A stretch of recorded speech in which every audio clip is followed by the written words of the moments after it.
Worried about unwanted eyes peeking at your WordPress site before it's ready for the world?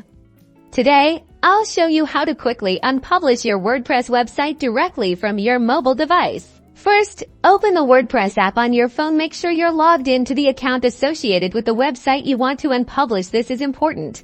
Otherwise, you cannot access your data once you are logged in. Tap on the website you wish to make private.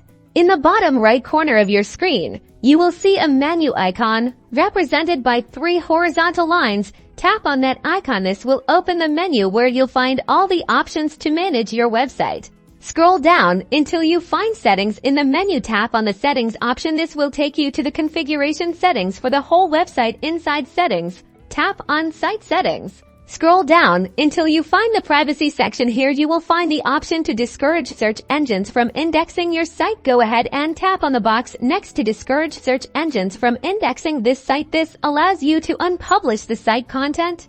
WordPress will now automatically save your changes. It may take a few moments to process. By checking this box, you've told search engines to ignore your site and made it significantly harder for casual visitors to stumble upon it. And that's it. Your WordPress website is now unpublished and hidden from public view. You can continue working on it privately until you're ready to unveil it to the world. Remember to uncheck the box when you're ready to go live.